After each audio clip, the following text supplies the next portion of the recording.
자, 우리 지난 시간에 한게 반상회 전환했는데 그 한 부분을 간단하게 한번 요약적으로 정리하고 5페이지 문제 풀고 그 다음에 한국사회 발언 이해나가겠다. 자, 지난 시간에 한 거를 지형도를 그리면서 간단하게 한번 정리를 해볼게요. 지금 뭐 국사 문제에서는 지형도가 좀 나올 가능성 별로 없는데 요렇게 정리를 하면 지난 시간에 한 걸 한꺼번에 정리할 수 있기 때문에 지형도를 그릴 때는 요 밑에 축척을 나타내는 자가 있어. 요게 0이 있고 여기에 만약에 1km다.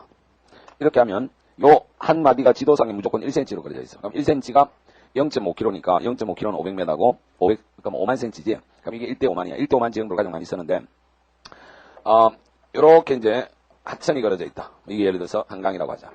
그리고 요 양안에는 밭 표시가 주로 되겠지. 왜냐면 범람원에서 양옆이 자연제방이니까. 그 다음에 조금 떨어지면 여기 논 표시나 여기 습지 표시 이런 것들이 있겠다. 그치? 여기가 배우 습지고. 그 다음에 이제 등고선이 이렇게 그려지는데 주곡선이 20m 간격이에요. 그럼 여기보다 한 60m 높은 요 밑에 지역에 가옥 표시가 있고 또는 논 표시가 있다. 이렇게 있을 때 지금 요런 데를 A라고 나타내고 여기를 B, 그 다음에 산 아래 여기를 C라고 나타내면 A가 자연제방, B가 배우습지, C가 배산임수지역 이렇게 잡으면 자, 첫 번째 지난 시간에 신석기 시대 사람들이 어디에 살다가 청동기는 어디로 옮아갔다 이걸 했잖아. 그래? 그럼 신석기 시대 사람들은 어디에 살았던 거야? A에 살았던 거지.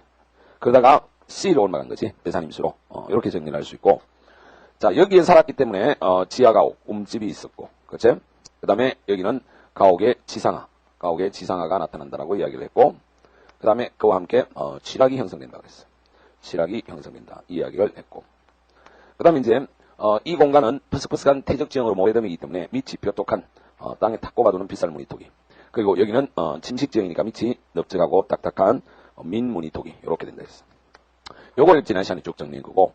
자, 이렇게 변화가 나타난 가장 근본적인 원인은 생산력의 증대에 있다. 이렇게 하면 지난 시간에 거의 2시간 가까이 열심히 떠들었던 내용이 여기 나오는 거다. 그지? 그 다음에 이제 두 번째 범람원에 대한 정리를 했지. 그지? 요건 이제 지리에서 자세히 다루면 되는데 A하고 B하고 지형상의 특징. 그러니까 배수성이라든지 그 다음에 입자의 크기 고도가 A가 B보다 큼으로써 이쪽에는 집촌이 나타나고 그 다음에 밭농사 뭐 이런 것들 그 다음에 여기는 논농사 지역이다. 아니면 천년의 섭지 지역이다. 이런 정리를 했어. 이거는 그렇게 중요한 건 아니고 이런 정도로 우리가 딱 정리를 하면 된다. 알겠지? 자, 여기에 기초해가지고 수능 첫 회에 나왔던 문제야. 문제 1번하고 2번을 같이 풀어보자. 자, 다음 지도를 보고 물음에 답하라. 지도의 가다 지역을 답사하여 보기와 같은 사실을 확인하였다. 가다 지역은 어떤 지형이라고 판단할 수 있는가? 이렇게 돼 있어. 그러면 보기와 같은 사실, 흙에는 모래가 비교적 많이 섞여 있고 가나다가 한강 양안에 있는 그 뭐 보나보나 자연지방이다. 그지? 주민들이 이 지역은 배수가 잘 된다. 맞지? 그지? 입자의 크기가 크니까. 오래된 가옥에는 집터를 도도 높인 흔적이 발견된다. 요거는 한국지리에 나오는 건데 이 당시는 아니고 그 뒤에 이제 자연지방의 사람들이 살면서 여기는 습기가 많고 하기 때문에 터를 도도해서 집을 지었어. 그래서 이거는 터 도둠집에 관한 이야기가 나와 있는데 그래서 지금 요거는 이제 지리와 국사를 초창기는 결합해서 나오던 그런 형태의 문제야. 그러니까 답이 2번 자연지방 된다. 그지? 그 다음에 이제 문제 2번은 어떻게 되니? 위 지도의 가 지역에서, 그럼 가 지역이 자연제방이야. 그림과 같은 유물 2점이 발견됐어. 이 유물을 사용한 사람들의 생활상에 관한 보기의 설명 중에 맞는 것으로만 묶인 것이야. 자, 이런 형태의 문제가 아주 잘 나오는데, 그러면, 이 유물이 뭐야? 그림 1은 빗살무늬 토기고, 그림 2는 뭐야? 돌멩이네. 습기다, 그지, 습기. 근데 어떻게 된 습기야, 이거? 잡아 뗐나, 갈았나? 갈았지. 구습기는 뗀 습기고, 신습기는 간 습기잖아. 그럼 이게 간 습기다 말이야. 그럼 그림 1, 2를 보면, 이런 유물을 사용한 사람들 하면 신석기 시대 사람들이야. 그들의 생활상을 보기의 설명 중에서 맞는 거. 그러면 신석기 생활상을 골라라는 거죠. 당시의 무덤으로 고인돌. 자, 고인돌 동그라미 치고 청동기의 가장 대표적인 유물이지. 이런 정도는 알고 있지. 모르는 학생은 지금 정리해라. 나중에 다시 한번 나올 거다. 그럼 기억 들어가면 칼로 파네. 1, 2, 3 다 죽었어. 이들의 집자리 바닥은 원형이 넘어가 둥근 방향이다. 맞지? 지금 신석기 시대 때는 지하로 움푹 파들어갔기 때문에 가운데에 화덕이 놓이고 움푹 패있어 원형이라고 했잖아. 그치? 그래서 니은이 맞고. 이들은 다른 시족과의 결혼을 통하여 부족을 이루었을 것이다. 이건 아직 안 가르쳐줬어. 그럼 일단 모른다 해놓고 그 다음에 지배 피지배 관계가 확립되고 경제활동의 중심이 남성에게 옮아갔을 것이다. 자, 지배와 피지배가 나오는 계급 사이는 언제부터 나오니? 그 밑줄 치고 청동기지. 그지? 그러면 니은은 들어가야 되고 리얼이 들어가면 안 되니까 답은 4번 나왔다. 그지? 그 다음에 미염의 표현을 잘 밑줄을 짝 치고 우리가 지난 시간에 공부한 것을 한번 정리를 해보자. 농경이 시작됐으나 짐승사냥과 물고기 잡이도 경제생활에서 큰 몫을 차지했을 것이다. 이 말이 무슨 말이야? 그러니까 신석기의 원시 농경은 생산력의 한계가 있었기 때문에 그것만 가지고 살 수 없어서 수렵으로 채집을 같이 했다. 신석기의 생산력의 한계가 있었다. 이런 이야기 아니야. 맞지? 그지? 그러면 이것은 뭐냐? 다른 시족과 결혼을 하는 것을 족외혼이라고 그래. 족외혼이라고 그래. 그러면 다른 시족과 결혼을 하면 시족과 시족이 결합되겠지. 그러면 시그마 시족이 뭐야? 부족이야. 알겠어? 시족과 시족이 다른 시족과 결합함으로써 주위의 시족과 결합이 이루어지면서 이게 부족이 된다. 그래서 신석기 시대가 부족 사회라는 개념이 상당히 중요한 개념이야. 알겠어? 이렇게 될 수 있었던 것은 뭐 때문이다? 조교원 때문이다 하는 것을 같이 이 문제를 풀면서 정리하면 돼. 그래서 답이 4번 되겠어. 자, 이런 정도로 별로 어렵지 않게 출제가 되기 때문에 크게 부담을 가질 필요는 없다. 자, 그 다음에 이제 본격적으로 진도가 들어가서 한국사의 바른 이해. 자, 한국사의 바른 이해.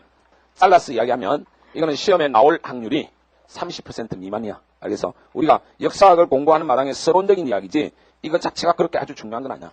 물론 대학에 가서 역사학을 전공하면 사관에서 아주 중요한 입장이고 역사 철학에서 다루는 중요한 내용이지만은 우리가 수학능력 시험을 치는 데 있어서는 그렇게 중요한 건 아니야. 그러나 이런 정도의 내용은 우리가 좀 알고 있어야 돼. 자, 첫 번째 역사의 의미.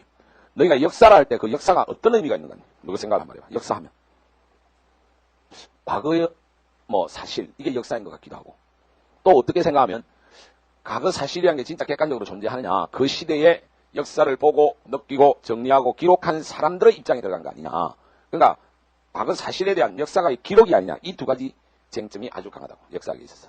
그래서 그게 역사학에 있어서 객관과 주관의 문제이기도 하고 그 두 입장을 가지고 이제 역사학계에서 역사 철학에 치열한 논쟁이 있는 건데 그래서 그거와 관련된 용어가 두 가지야. 하나는 역사는 게시테다. 아니다. 역사는 히스토리다. 이렇게 있는데 게시테는 독일어야. 독일어. 요거는 과거 사실 그 자체를 이야기해요. 그래서 요거는 사실로서의 역사야. 그러면 히스토리는 그 사실에 대한 역사가의 기록이야. 그래서 이것은 기록으로서의 역사를 의미한다. 그래서 역사란 두 가지 의미가 있다. 과거 사실 그 자체라는 의미가 있고 거기에 대한 역사가의 기록이라는 의미가 있다는 것을 알아야 되고 과거 사실 그 자체를 강조하는 역사에 있어서 이거는 객관성을 강조하는 거지. 주관보다 그지? 이런 역사학의 입장을 실정주의라 한다 하는 것을 알아둬야 되고 여기에 가장 대표적인 역사학자가 누가 있느냐면 근대 역사학의 아버지인 랑케가 있다. 독일의 랑케가 있다는 걸 알아야 되고 그 다음에 과거 사실에 대한 역사가의 기록이라는 입장. 그럼 역사가의 현재적 입장이 강조되지. 그래서 이것을 현재주의라 하기도 하고 다른 말로 뭐라 하기도 하냐면 역사가에 따라서 사실을 다르게 기록할 수 있는 거냐. 그러니까 이건 역사에서 주관성을 강조하는 즉 역사의 상대성을 강조한다. 그래서 이거는 상대주의라 하기도 한다 하는 것을 알아야 돼. 알겠나? 자, 게시테 이쪽을 강조하는 게 실정주의. 그래서 이거와 관련된 문제 나중에 실정사학 뭐 이렇게 돼. 근현대사가 하면 진단학회가 이런 쪽이야. 그 다음에 이것을 현재주의 또는 상대주의. 상대주의라는 말로 사실은 더 많이 쓰기도 하지. 그지?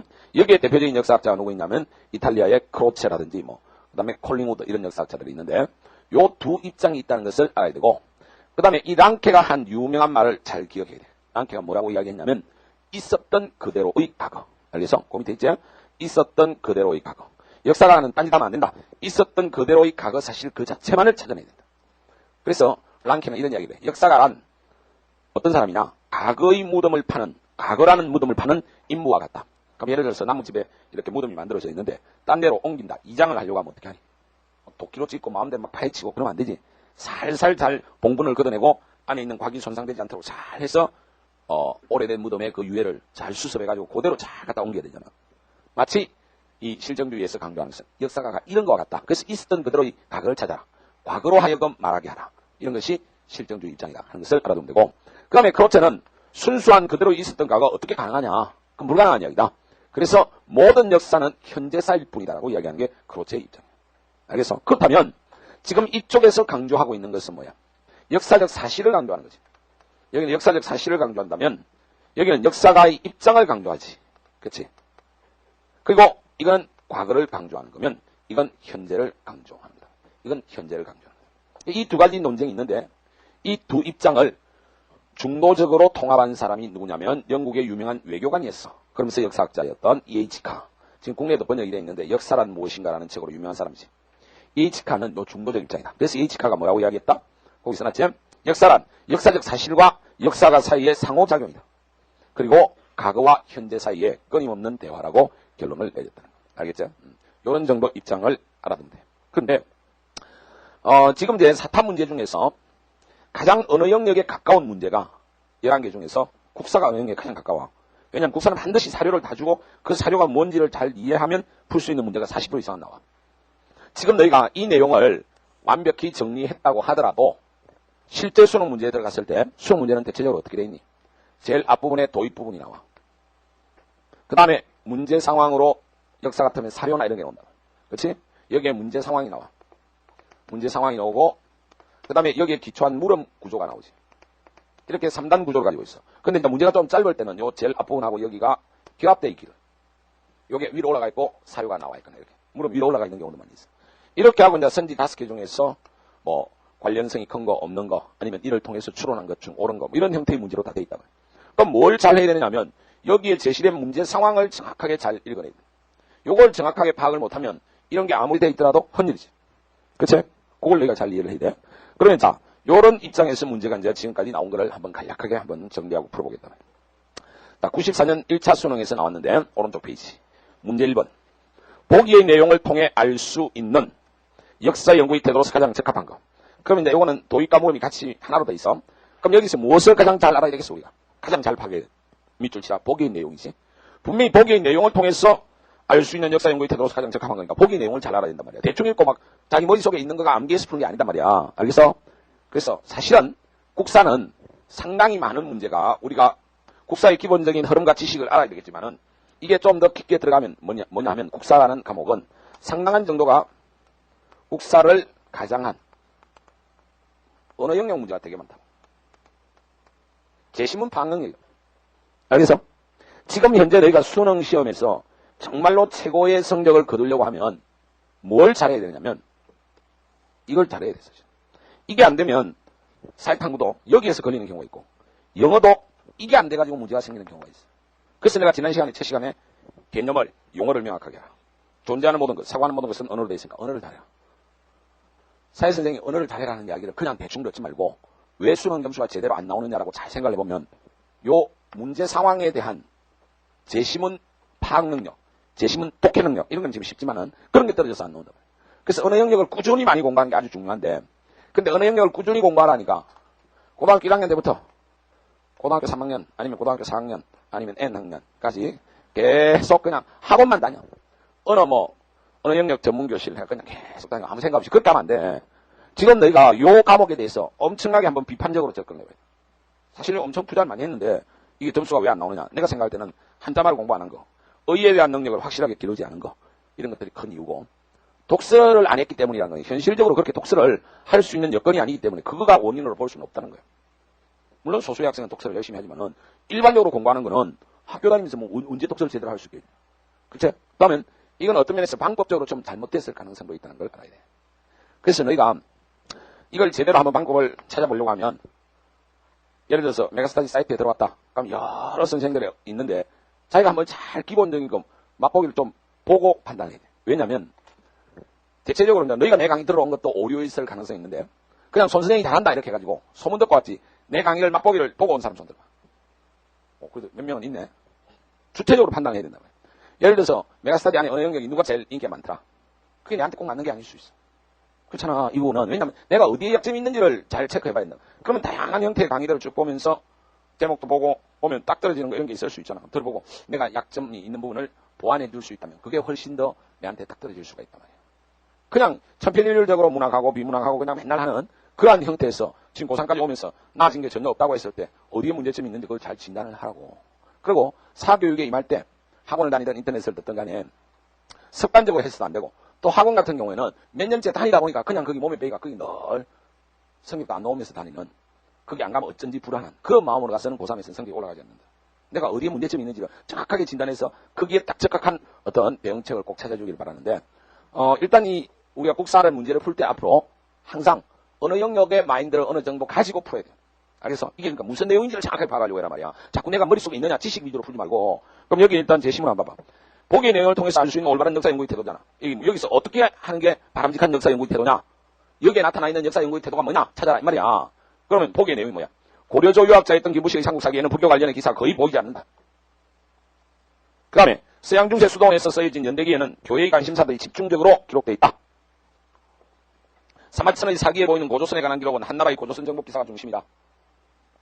그러면 이 내용이 뭐니? 고려조 유학자였던 김부식은 자기가 쓴 책에서 불교를 하나도 거의 안 썼단 말이야. 왜? 유학자니까. 유학자의 시가 있었거든. 서양 중세 수도원에서는 그가 기독교 쪽이니까, 교회 쪽이니까 교회의 관심사들이 집중적으로 기록되어 있다. 수도원의 교회의 안경을 끼고 역사를 보니까 그것만 주로 써다 이런 이야기고 사마천의 사기에 보이는 고조, 이 사마천의 사기는 한나라의 역사책이잖아. 그러니까 한나라 놈이 우리 고조선은 고조선 자체보다는 저거들의 관점에서 정복과 관련된 것만 주로 썼다. 그러니까 이거는 요 두 입장에서 출제자는 어느 쪽을 토대로 해서 제시문을 만든 거야. 역사라는 게 과거 사실 그 자체라는 거야. 역사란 역사가의 기록이라는 거야. 이거지. 이 문제는 이쪽에 지금 두고 출제한 거단 말이야. 야, 인마, 시작부터 설명 어떻게 하냐, 이 새끼야. 자, 그러면 사료들은 있는 그대로 이 사실이 기록된 것으로 봐야 된다. 이걸 보고 이걸 통해서 나타나는 역사 연구의 태도가 이게 아니지. 오해된 역사 쓸수록 신빙성이 높은 거 아니지. 국가 편은 역사 쓰는 걔가 여기서 국가 다 편했나 아니지. 그 다음에 역사서를 읽을 때는 편찬자에 대하여 세심하게 살펴. 답 4번이지. 아주 간단한 거단 말이야. 이런 문제에서 틀린다면 그냥 혁개봉 뒤지야지. 그런데 이런 것들도 실제로 수능해내가지고 채점을 해보면 정답률이 한 60% 밑으로 떨어져. 좀 그냥 주는 건데. 물론 이 문제는 좀 알려져 있어가지고 이제 너희들이 별로 잘 안 틀리지만은 여기서 공부한 요 자체로 나오는 것이 아니라 이것을 반드시 이렇게 문제 상황으로 주기 때문에 언어 영역적인 토대가 상당히 중요하다. 그래서 사회 문제를 많이 풀면 간접적으로 언어 영역에 분명히 도움이 된다는 생각을 가지고 사회 공부를 할 때 난 언어 공부를 하고 있다라는 생각을 동시에 가지고 꼭 해. 그래야 제대로 수능 점수 나온다고. 알았지? 5번은 뭐 읽어봐도 전혀 관련이 없다. 그치? 그 다음 다시 왼쪽으로 봤어. 자, 한국사의 바른 이해에서 역사학습의 목적에서 역사란 무엇인가? 역사의 의미와 관련된 문제만 거의 나와. 나머지는 나오면 무조건 상식이야. 그럼 역사학습의 목적이 어떤 게 있겠어? 과거의 사실을 토대로 현재를 바르게 이해한다든지, 역사를 통하여 삶의 지혜를 습득한다든지, 역사적 사고력과 비판력을 함양한다. 이런 것들은 우리가 뭐 충분히 생각할 수 있는 거고, 그 다음에 이제 우리 한국사와 세계사를 어떻게 이해하는 것이 옳은가? 어떻게 이해하는 게 옳겠니? 세계사는 세계사고 한국사는 한국사다. 그건 아니지. 우리 한국사라는 걸 잘 보면 고대는 인도나 중국의 영향을 많이 받았어. 그렇지? 그러다가 이슬람 쪽 영향도 통일신라부터 꽤 받고 고려 때도 좀 영향을 많이 받았어. 그리고 조선에 와서는 다시 중국의 성리학 쪽의 영향을 강하게 받았어. 그러다가 개항 이후에 쪽발이한테 먹히면서 쪽발이 영향을 좀 받았고. 그리고 8월 15일 강복이 되는가 했는데 양키 새끼와 로스테 새끼들 들어와서 그렇잖아. 우리에게 강복이란 없었던 거지. 그래서 이렇게 분단이 돼가지고 지금은 이게 한국이가 이게 미국의 아류 문화가 그냥 반치는 그렇잖아. 껍데기만 한국인이지. 여기 어디 한국이야 이거. 그래서 한국의 역사를 보면 상당히 과거로 갈수록 인도나 중국도 영향 그리고 오늘날로 올수록 서양문화 영향 속에 있잖아. 그들과의 관계 속에 있지. 그러니까 그들과의 관계를 똑바로 이해하지 않고는 한국사를 바로 이해할 수 없는 거지. 그래서 한국사와 세계사를 어떻게 이해하는 게 옳다? 연간 이해하는 게 옳다. 연간지어서 이해하는 게. 그래서 한국사의 특수성과 세계사의 보편성을 연간 이해하는 게 옳다 하는 것을 알아두면 되고 세계화 시대의 올바른 역사의식은 민족 주체성을 견지하면서 외부 세계 변화에 적극적으로 대응해야지. 외부 세계에 대해서 문 닫을 수도 없는 거고, 그지? 그리고 세계화 시대는 인류 공동의 가치를 추구하는 진취적인 역사 정신이 필요하다. 이러면 상식적인 이야기 아니야. 간략하게 교과서에 써져 있는 걸 요약하면 이거다. 이런 이야기. 그럼 자, 오른쪽에 문제 2번 보자. 다음 보기에서 역사를 학습하는 데 필요한 기본 태도로 옳은 것을 모두 골라라. 아주 상식적인 문제야. 역사를 보는 눈은 각 민족이 시대적 상황에 따라 달라서는 안 된다. 달라서는 안 되나? 그 시대적 상황에 맞게끔 이해를 해야 될 거 아니야. 예를 들어서 지금 봐봐. 우리가 미국을 어떻게 이해할 거냐. 시대적 상황에 따라 다르지. 예를 들어서 6.25 직후 같으면 같은 민족인데도 서로 쫄라게 싸우고 나니까 밉지. 근데 그때 우리한테 구호물자도 주고 한 미국은 좀 좋아 보였어. 그치? 근데 지금은 어떠니? 좀 더 냉정하게 생각해보니까 우리끼리 싸운 것도 저 미국 씹새끼 때문이야. 그렇잖아. 강복 이후에 양키 새끼가 들어와가지고 사실은 저가 우리끼리 싸우도록 다 부추긴 개판 다 만드는 거 아니야. 정인타이 원가 이 씹새끼가 미국 잘못된 새끼야. 그러니까 반미가 올라가는 거야. 미국에 대한 역사적 이해가 달라지는 거지.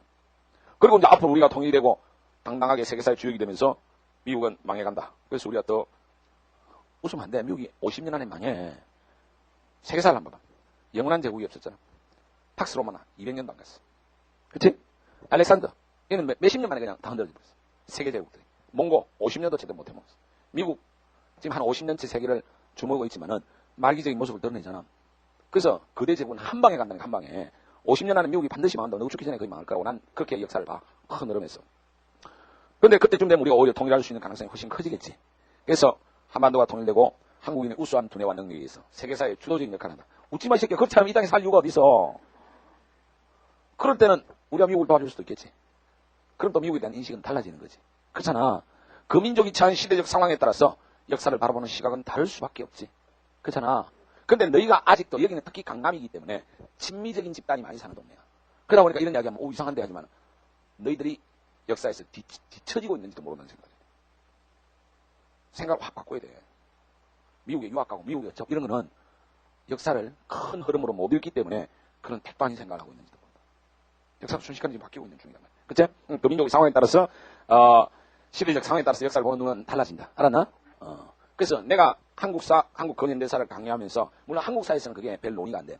근현대사에서는 내가 첫 시간에 분명히 이야기한다고. 한국 근현대사의 학습의 중요한 목적은 올바른 반미주의자를 만드는 것이 내 강의의 목적이다라고 이야기를 해. 앞으로 근현대사 수업에 한번 판단해봐. 그래서 역사는 시대적 상황에 따라서 역사를 보는 눈은 다르다. 그래서 기억은 틀렸고, 환경위기가 심화되고 있으므로 환경 문제에 대한 역사적 검토가 필요한 시점이 왔다. 그렇지? 역사학에 있었으니까 환경 문제가 나타나는 시점이 됐지. 그럼 얘는 들어가야 돼.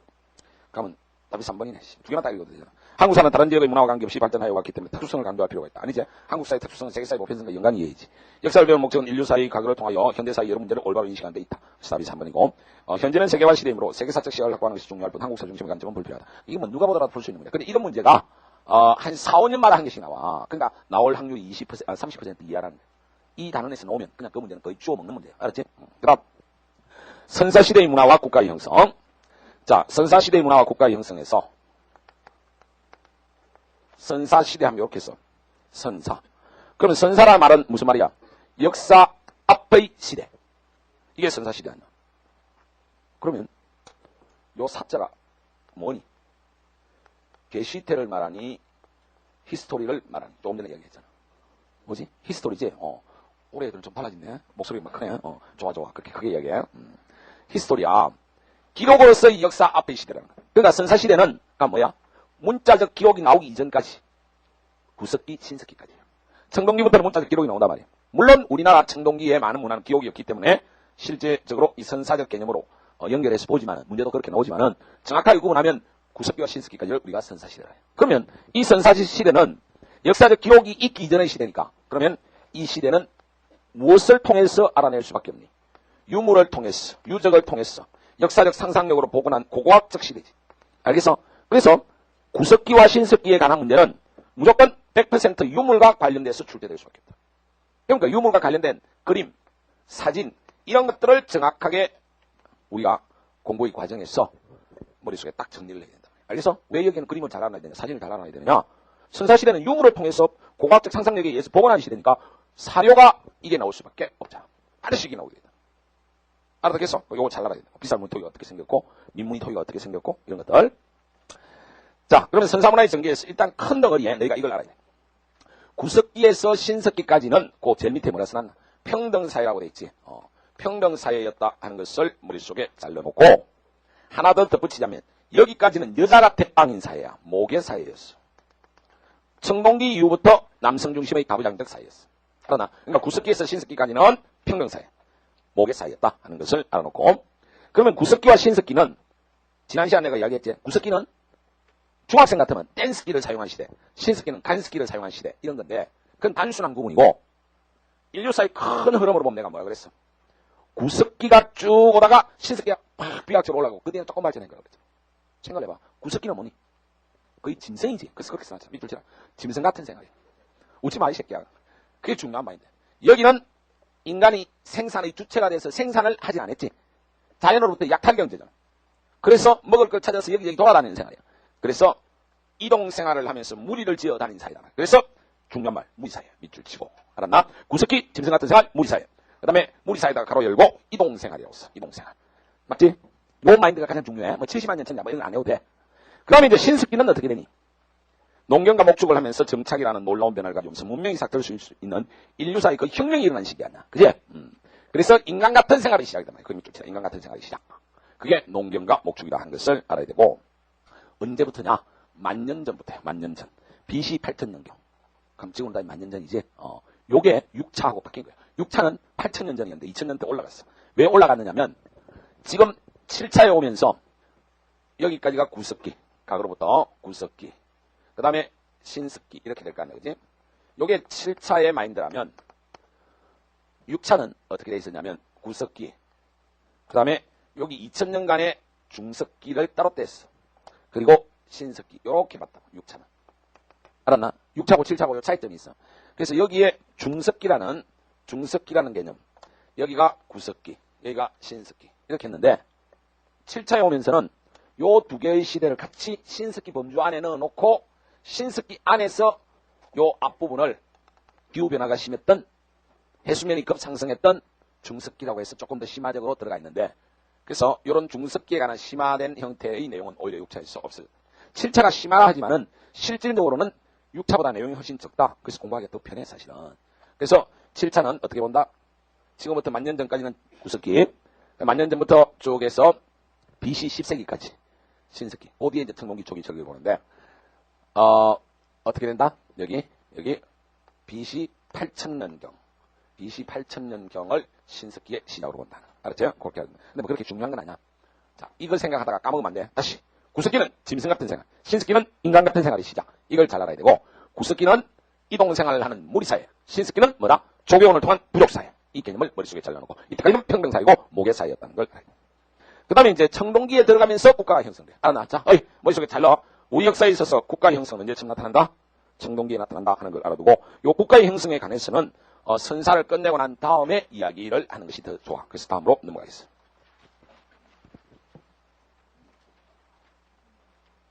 선사문화의 전개. 자, 우리나라의 선사시대. 우리 민족의 기원은 신석기 시대에서 청동기를 거치는 과정에서 민족의 기틀이 형성됐다. 이런 거 별로 중요한 건 아니야. 학교 시험에서나 간혹 나올 수 있는 거다. 신석기에서 청동기를 거치는 과정에서 민족의 기틀이 형성됐다. 그러면 구석기 시대에 한반도에 살았던 사람들이 우리 민족의 기원이었다라는 증거는 별로 없다. 이런 이야기야. 그래서 신석기 말기에서 청동기 사이에 살았던 사람들이 우리 민족의 기원으로 볼 수 있다. 이런 이야기고. 그 다음에 이제 구석기와 신석기를 비교해보면 이렇게 이제 그림을 가지고 비교를 딱 해보면 가장 좋다 하는 거. 알겠어? 자, 구석기 그림, 신석기 그림 이런 것들을 너희들이 정확하게 머릿속에 잘 넣어놓는 것이 중요하다. 자, 그러면 구석기는 약 70만 년 전, 그 다음에 신석기는 BC 8000년, 만년 전부터다 하는 것을 너희가 알아두면 되겠고. 자, 유물을 보면 구석기는 딴 건 별로 없어. 지금 돌멩이가 뭉텅한 게 있는데 이게 댄스기야. 그치? 잡아 뗐단 말이야. 댄스기인데 이제 그게 뭐 주먹도끼. 왼쪽에 있는 거. 그 다음에 이제 여러 가지 기능, 뭐, 끌게도 있고, 밀게도 있고, 자르게도 있고, 이 그림들이 있는데, 이걸 쭉 보면서, 이거는 간 것이 아니지. 잡아뗐지. 그래서, 댄스기로서 구석기라 하는 것을 알아두면 되겠고, 신석기는 간석기인데, 간석기 그림은 여기에 세 개 중요한 걸 넣다 보니까 안 넣어놨지. 아까 문제 풀면서 우리 좀, 이렇게, 카라스 만든 거 봤잖아. 그지? 그게 간석기라 하는 것을 알아두면 되겠고, 이제 신석기에서는 가장 중요한 게 이 세 가지야. 핏살 무늬통이제. 그 다음에, 이건 이제 조개 껍데기, 강간에 향까지 살았으니까. 알겠어? 가면이고. 그 다음에 이제, 실 뽑는 기구지, 그치? 이런 것들이 우리가 신석기에서 중요하다 하는 것을 잘 알아두면 돼. 이 그림들. 요거 말고 이제 교과서에도 그림들이 더 있지만은, 너희가, 가장 중요한 것은 이 세 가지다 하는 것을 머릿속에 잘 기억을 하면 된다. 자, 그 다음에 이제 구석기는, 그럼 도구는 댄스기고, 주먹도끼가 있고, 위에 이제 집게, 팔맷돌, 걸개, 밀개 이런 것들이 있다 하는 것을 알아두면 되겠고, 그 다음에 신석기는 간석기, 그지? 그 다음에 토기는 빗살 무늬토기가 가장 대표적인데, 그거 앞에 놓은 건 지난 시간에 했잖아. 이런 민무늬토기라든지, 덤무늬토기 이런 게 있고, 눌러찍기 문토기 등도 있다 하는 것을 알아두면 되겠고, 그 다음에 이제, 지금 신석기 위에 있는 그림 세 개를 다시 보면 이제 빗살 무늬토기 하나만 넣어놨는데, 사실은 거의 이것만 시험에 나와. 아니면 이거하고 모양이 비슷해. 그럼 별 무늬가 없다든지 그런 거고. 그 다음에 이제, 조개 껍데기는 강가와 향까지 살았으니까, 이거 잘 알아야 되고. 그 다음에 이제, 거기, 가운데 그 실을 뽑는 거, 이게 가락바퀴라는 거예요. 가락바퀴. 알겠어? 가락바퀴. 요 세 가지를 머릿속에 잘 넣어놓으면 되고. 자, 그러면 이제, 구석기와 신석기에서 의식주를 비교를 해보면, 구석기 때는 옷을 짧았다. 이런 것들은 없지. 뭐 거의 짐승인데 짐승이 뭐 옷 입고 다니냐. 애완동물이 옷 입혀주게. 그래서 의생활에 관한 뚜렷한 기록은 없다. 물론 뭐 동물 가죽 같은 거 좀 거치고 다녔겠지. 그치? 중요한 부분만 좀 가지고 다녔을 거야. 근데 이제 신석기 오는 것 같으면 가락바퀴 뼈바늘, 가락바퀴로 실을 뽑아가지고 그걸 뼈바늘로 해서 옷도 만들어 입고 그물도 짰었었다. 이런 이야기야. 알겠어? 이렇게 비교를 딱 해라 말이야. 그 다음에 이제 식생활은 자, 구석기 때는 자연으로부터 약탈 경제야. 그래서 수력으로 채집. 그래서 자연으로부터 뺏어서 생산이 아직 이루어지지 않았어. 그런데 신석기에 와서는 농경과 목축이 이루어지면서 모자라는 생산력은 수력으로 채집을 같이 했지만 중심은 농경과 목축이다 하는 거 알아두면 되겠고, 그 다음에 이제 농기구에 있어서 조심할 것은 신석기 단계에서는 뭐 돌이나 나무를 썼다 하는 것을 너희가 알아두면 되는데, 돌갱이, 돌삽, 돌보습, 돌납, 뭐 나무 이런 것들이 있었다는 거 알아두면 돼. 그 다음에 이제 주생활. 그러면 구석기 때는 사람들이 이동생활을 했기 때문에 아무 때나 살았어 사실은. 그래서 구석기 유역지는 전국 각지에 나타난다고 그랬죠. 구석기 유역지는, 그지? 그러나 이제 겨울에 추우니까 동굴 속에 들어가서 불을 지펴놓고 살았다. 그래서 동굴. 여러분 더우니까, 강가에 막집 이런 것들이 있었다 하는 것을 알아두고. 아니면 바위 끈을 밑에 있었다든지. 뭐 이런 것들이야. 그런데 이제, 신석기 오는 것 같으면 어떻게 되니? 강가에, 해안가에 사는데, 강가에 같으면 범람원 산에 자연대방에 살다 보니까, 그가 개방된 지형이라서 지하로 파들어갔단 말이야. 그래서 움집 밑에다 써라. 지하가 오고. 그치? 근데 모양은 원형이나 둥근 방형 이런 거단 말이야. 그리고 화덕은 어디에 있다 그래서 화덕 밑에다가 중앙이라고 써라. 가운데 있다 그랬어. 청동기 때는 옆으로 빠진. 화덕이 가운데 있으면 사실 생활하기 불편하겠지. 이제 보온 효과가 좀 더 높아진 청동기 때는 옆으로 빼는 거야. 그래서 그러나 신석기 때는 아직 거기 살던 공간이 너무 개방적고 춥기 때문에 화덕이 가운데 있었어. 그 다음에 출입문이 있고 저장구덩이 이런 것도 있었다는 걸 알아두면 되겠고, 그 다음에 구석기 때의 사회 모습은 다시 한번 더 미줄게. 지금 한 5번, 6번 계속 이야기하는데, 무리사회, 이동생활. 알겠지? 이동생활, 무리사회. 요거 잘 넣어놓고, 그 다음에 신석기는 조교원을 했기 때문에 빈칸이 들어갈 말이 뭐지? 부족사회. 요렇게 하면 머릿속에 들어가지. 그지? 그 다음에 이제 예술가 원시적인 신앙은, 공주석장리, 가장수양계, 이런 데서 고래나 물고기 그림을 그려놨어. 알겠어? 자, 그거 무슨 말이냐면 구석기 시대 사람들이 특히 공주석장리는 우리나라에서 구석기 유적지에 제일 많이 발견된대요. 전기 구석기부터 후기 구석기가 다 나타나는데 그럼 아주 오랫동안 사람 살기 좋았던 데라는 거지. 근데 바닥에 보면 고래 같은 거 막 그려놨어. 새 같은 것도 막 그려놨고. 뭐야 저거? 옆에 때나 깜짝 놀래라. 카메라인데 됐어 여기 반만.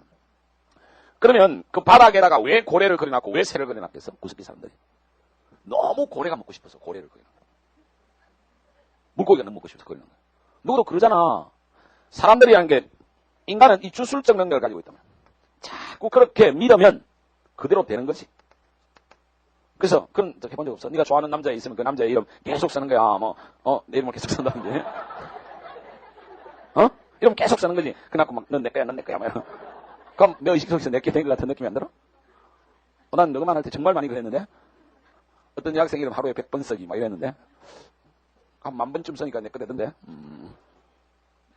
그게 인간이 가지고 있는 능력이야, 얼마. 나중에 내가 요 뒷부분에 가서 다음 주에 이야기할 건데 인간이 가지고 있는 이 오늘 이야기를 하겠구나. 주술적 능력의 중요성을 우리가 꼭 생각을 해봐야 돼. 이거는 내가 그렇게 믿기 때문에 그 현실이 내게 될 수 있다. 너희가 지금 고3 오면서 자기 목표를 정확하게 정해야지. 그렇지? 나는 어느 대학교 딱 정했다. 그걸 매일 생각하고 난 반드시 거기 갈 거야. 아침마다 일어나서 외치고 수능 점수 적어놓고 외치고 자꾸 하면 그게 내게 된다고. 요 23일이었나? 12월 23일이었나? 23일 날 손사모 정모를 했거든. 그날 혹시 왔던 학생 있으면 손 들어봐. 왔던 학생. 아무도 없나? 야, 이 새끼야. 회원이 지금 7,300명인가 그런 거래. 손사모가 뭐냐면, 손 선생을 사랑하는 사람들의 모임이야. 어디 있냐면, 여기 밑에 3층에 뷔페에서 있어. 풍림뷔페에서. 한 150명 정도 왔을 텐데. 잘 들어. 공짜면 그저 좋아가지고. 내가 지금 이야기하려는 게 그게 아니야, 임마. 근데, 이게 언제 만들어졌더라? 2000년인가? 하여튼 그때 만들어졌어. 나도 모르는 애들이 만들어놨어. 그리고 주로 회원이 대학생이 많아. 고등학생보다는. 그런데 이번에는 보니까 한 놈은 애 안고 왔어. 결혼했다고 지금 안 오라고 왔고, 한 명은 여자친구하고 둘이 왔는데 그 둘이 이 학원에 늘 같이 다녔던 애들이야. 근데 여자애는 홍대 미대 다니고 남자애는 서울대 어디 경영학과 다닌다든가 어디 다니는데 근데 그놈이 내한테 찾아와서 무슨 이야기를 했냐면 저 모르겠습니까 그러더라고. 잘 모르겠어 오랜만에 봐가지고 누구더라 하니까 제가 이창수인데요. 그러니까 서울대 동문학과 들어갔다가 제가 다시 뭐 경영학과를 갔다 하든가 그러니까 내가 기억이 나. 그래. 근데 선생님 제가 중요하게 해가 다닌 걸 기억이 안 납니까? 그러니까 기억이 안 나. 뭐 했는데 하니까 그 당시에 수능이 400점 만점이야. 근데 이 새끼가 여름방학 때 각오를 딱 다니면서 머리를 대가리 빡빡 깎고 대가리에다가 400을 새기고 다녔던 놈이야. 이 주술성에 대한 어떤 자격. 그래가지고 요즘 걔가 낸 책이 하여튼 여행에 관한 책인데, 더러운 여행이던가 책 제목이? 이상한 책 제목도 이상한 거던데. 혹시 아나? 지말로 많이 팔린다 그러던데. 그 여자친구하고 둘이 주로 전 세계를 돌아다니면서 자전거 여행하고 이런 거 써놨는데, 내한테 책을 하나 주고 가던데, 무슨 이야기를 하고 싶은 거니? 얼마나 열망이 강했으면 대가리를 빡빡 깎고, 거기서 이발소에서 400이라고 더 팔달라 해가지고 이래가 딱 다닌 놈이단 말이야. 근데 내가 이때까지 400으로 팔아다닌 건 내가 확실히 기억해. 그게 어느 놈인지는 기억이 안 나는데, 그 놈이 어디 갔는지는 몰랐는데, 이번에 찾아와서 내가 서울에 갔다는 거야. 깜짝 놀랐는데, 인간은 그런 주술적인 능력이 있다니까. 이게 언제부터 있은 거냐면, 구석기부터 있었단 말이야, 구석기부터. 얼마나 고래가 먹고 싶었으면. 바다가 고래. 웃지 마. 그만큼 강한 열망이 있었기 때문에 그들은 고래를 먹을 수 있었다. 그 부분에 대해서 조금 더 과학적인 설명을 내가 좀 이따가 한 번 더 이야기를 하겠어. 자, 이런 구석기 시대의 이러한 예술품들은 그 속에 뭐가 들어가 있다? 주술적 의미가 들어있다. 그거 알아두기를 바라고. 그 다음에 이제 신석기 오면, 흙으로 빚어 구운 얼굴 모습이나 동물의 모양을 새긴 조각품. 그 다음에 조개 껍데기 가면. 당연히 깡가에서 그런 게 많았겠지, 그지? 그 다음에 조가비로 또는 짐승의 뼈, 이빨로 만든 칠해걸리, 목걸이 같은 이런 장식품 옛날부터 해가지고 다녔다. 이런 이야기야. 그럼 이게 신석기 생활상과 연결시켜보면 알 수 있겠죠? 그리고 이제 신석기 때 오면 비로소 인간에게 있어서 종교신앙의 문제가 본격적으로 나타나. 구석기 때는 원시적인 형태의 신앙이 있었다고는 볼 수 있어. 네안데르탈인부터 시체를 매장한다는 것은 사후세계에 대한 관념, 영혼에 대한 관념이 나왔다고 보통 인류학자들이 이야기를 하는데, 우리 한국사를 이야기할 때 본격적인 어떤 종교신앙이 나타난 것은 신석기에 나타난다고. 당연히 신석기 때 나타나게 돼 있어. 왜? 신석기는 정착이 가능해졌잖아. 그러면 한 곳에서 살다가 보면 어떻게 되는지. 손자하고 할아버지가 같이 살다가 어느 날 아침에 탁 할아버지한테 가보니까 할아버지가 계속 자고 있어. 아무리 흔들어도 안 일어나. 그러면 이 꼬마가 뭐라겠어? 아빠, 할아버지, 자는데 아무리 깨워도 안 일어나. 그럴 거 아니야. 보니까 죽은 거잖아. 그럼 그때 어떻게 설명해야 되겠어? 할아버지 죽었다. 이게 잘 이해가 안 되잖아. 또, 이제 정착을 하면서, 옛날에는 짐승처럼 돌아다닐 때는 죽는다는 문제가 어쩌면 심각한 문제가 아니었을지도 몰라. 왜? 멧돼지 잡아먹으려 하다가 멧돼지한테 잡아먹게 뭘 당하는 일이 흔히 일어나니까 사냥이 아니라 그때는 사냥 당한 거잖아. 그러니까 그 짐승 같은 세계 시대는 죽음의 문제에 대해서 오늘날과 같이 이렇게 심각하게 고민하고 내세와 영혼이다 이런 문제를 생각하기 좀 곤란했단 말이야. 그러나 한 곳에 정착하면서 사람이 죽었을 때 이 죽는다는 게 도대체 뭐냐 하는 게 서서히 심각한 문제가 되기 시작했다. 그럼 이 죽음의 문제 앞에서 인간에게 답을 줄 수 있는 방법은 종교가 아니야. 신앙이잖아. 그래서 신석기 때부터 신앙이 나타났는데 이 신앙이 사실은 오늘날까지 거의 그대로 오고 있는 거지. 똑같잖아 오늘날도. 어떤 거야? 영혼 조상 숭배. 그러니까 할아버지 이제 아무리 깨워도 안 일어나니까 아빠가 말하겠어. 고마워. 할아버지 좋은 나라 가셨다. 이제 세상에서 우리를 위해서 많은 좋은 일을 하시고 이제 더 좋은 나라를 가셨다. 그래서 매일 아침마다 할아버지 밥은 같이 차려놓고 할아버지가 오셔서 드시고 가셨다. 이거는 손자 네가 먹어라. 이러면 여기에서 이제 조상에 대한 숭배라든지 이런 게 생기는 거 아니야. 나는 종교가 신석기 단계에서부터 기본 틀이 나왔다고. 나는 기독교인이지만은 기독교라는 종교 자체는 인간이 만들었다고 생각하는 기독교인이야. 또 이런 이야기하면 졸라게 씹는 기독교인들이 있는데 씹지 마라. 우리 집에서 많이 씹혀. 하여튼 그러나 인류의 이런 선사 문화를 쭉 보면 분명히 종교라는 욕구가 정착을 통해서 문명이 탄생하려는 시점에서부터 인간이 죽음의 문제와 관련해서 신앙의 문제, 종교 문제가 나왔다는 거지. 그래서 이때 영혼조상 숭배 이미 나오고 그 다음에 애니미즘. 애니미즘은 뭐지? 애니미즘은 뭐야? 동물을 숭배하는 거? 그게 어떤 거야? 애니미즘이. 자연물 숭배하는 거. 그렇게 단순하게 이야기하지 말고 조금 더 생각을 해봐. 애니미즘이 무슨 뜻이지 근데? 이게 원래 단어 어디에서 나온 거니? 애니메이트에서 나왔지. 영어 단어에 앞으로 영어 공부할 때도 이제 이렇게 너 대부분 다 공부하지만은 단어 공부할 때 제일 중요한 게 사실은 어원적으로 접근하는 게 중요해. 그러나 워낙 단어에 기초가 없다 보니까 어원적인 접근보다는 그냥 막 이상하게 외우는 거, 뭐 그런 강의도 요즘 많고 메가스터디에도 있는데 그거는 아주 수준 낮을 때 좀 하는 거고 그러나 어느 정도 의력이 올라가면 그 다음부터 뭘 해야 되니? 이건 내가 똑같은 거야. 지난 시간에 발상의 전환에서 범람어는 범람, 원이 범람어이고 전황은 전, 황이 전황이듯이 영어 단어도 가지고 오면 라틴어 라든지 어원을 다 가지고 있단 말이야. 그거와 관련해서 공부를 해야 그게 진짜 제대로 하는 거지. 그러면 애니가 무슨 뜻이냐면 생이라는 뜻이야. 생. 살아있음. 이거의 동사형이니까 애니메이트 하면 살아 움직이게 하라. 생기를 불어넣다. 이런 뜻이야 이게. 그래서 그 다음에 여기에서 이제 파생되는 것이 그러면 이거의 명사형 하면 애니메이션. 그치? 이게 뭐야? 만화 중에서 움직이지 않는 만화가 아니고 활동 만화. 그치? 그걸 애니메이션 한다. 왜? 살아 움직이게 하다는. 거기서 나온 거고. 그 다음에 살아 움직이는 건 너 같은 그런 뭐라니? 애니몰이라고 그러지. 그래서 여기서 다 나온 거단 말이야. 그러면 이러한 생각과 정신을 뭐라니? 애니미즘이란단 말이야. ISM이 무슨 주의 주장이라는 거 모르는 병신은 없을 거고 애니가 살아 움직이게 하다 이런 뜻이잖아. 그러니까 살아 움직이는 모든 것에는 뭔가 거기에 신적인 것이 깃들려 있다라고 보는 거예요. 그러니까 살아 움직이는 게 아니라 모든 말을 잘못해서 살아 움직이게 하는 뭔가 들어있다. 이 세상에 존재하는 모든 것 속에는 그 속에는 생명이 있다. 정령이 있다. 그렇게 보는 거예요. 돌에도 저기 돌이지만 저 안에 신이 깃들려 있다고 보는 거예요. 그래서 돌신이 있다고 믿는 거예요. 나무신이 있고 그래서 이제 자연물을 숭배한다 이런 이야기를 하는 건데 이걸 보통 정령신앙이라고 번역을 한단 말이에요. 그러면 이런 생각을 해봐. 좀 어려운 문제가 나온 적이 있는데 그거는 요즘 같은 수능에는 안 맞아서 내가 여기 넣어놓지는 않았어. 나중에 이제 좀 더 심화된 수업이나 거기서 내가 다룰까라는 생각을 하고 있는데 애니미즘, 선생님 그런 거는 옛날에나 있었지 요즘 그런 게 어디 있습니까? 웃기는 소리 하지 마. 요즘도 애니미즘 있어. 수능만 되면 대구 803에 보면 아줌마들이 매달려가지고 갓바위 밑에서 우리 딸 우리 아들 수능 대박 맨날 이러고 앉아있어. 그 갓바위 신에게 빌면 수능 대박 터진대. 안 그러면 물 받아놓고 기도한다든지. 그치? 인간은 유한자이기 때문에 뭔가 절대자 신으로부터 보호도 받고 축복도 받고 싶은 그 신이 어디에라도 깃들려 있다면 그 신에게 빌고 싶은 마음은 신스키는 지금 똑같이 있다니까. 영혼조상 숭배 애니미즘 다 있어. 그 다음에 샤머니즘은 오늘날도 많이 믿지. 샤머니 무당이잖아. 무당한테 가서 물어보잖아. 또 그럼 그들이 기똥차게 막 맞추잖아. 그러니까 아직도 가서 사람들이 많이 믿는단 말이야. 샤머니즘. 그 다음에 토테미즘은 뭐야? 토템이라는 게 그 부족의 상징물이야. 예를 들어서 우리는 호랑이 부족, 우리는 곰 부족 이런 식으로. 그치? 오늘날 같으면 봐봐. 이게 왜 그랬겠니? 오늘날 같으면 뭐 코리아다, 재팬이다 뭐 이런 식으로 나라 이름이 딱 해가지고 뭔가 또 국기도 있고 상징물도 있고 뭐 딱 이렇게 있지만은 옛날 원시 사회에서는 어떨까? 뭐 문자도 없고 그러면서 다니는데 씨발 우리 민족 우린 곰이야 하면서 곰 들고 다니는 거 아니야. 그러면서 뭔가 저 속에 우리를 보호해 주는 게 있다. 그래서 고문 신앙한다. 알겠어? 이런 토템은 모든 원시문화에 다 나타나는 거야. 근데 지금 그런 것들이 아직도 남아있지. 그게 이제 좀 토템이 좀 더 변형돼가 국기의 모양을 갖춘다든지 뭔가 그 민족의 상징물로 표상한 걸 가지고 있잖아. 그러면서도 오늘날도 사실은 그런 토템적 의식은 남아있어. 야구팀을 하나 만들도 두산 베어스, 삼성 라이온스 이런 것들은 토템이 현대적으로 어느 정도 남아있다고 볼 수 있고, 그리고 우리에게는 곰이라는 게 우리의 토템적 의식으로 오랫동안 내려왔기 때문에 유학생들 곰인형 안고 자면서 좋아 이시래 하잖아. 아니 뭐 손선생 곰같이 생겨서 좋아 뭐라고 그런 게 토템이 남아있다고 볼 수 있는.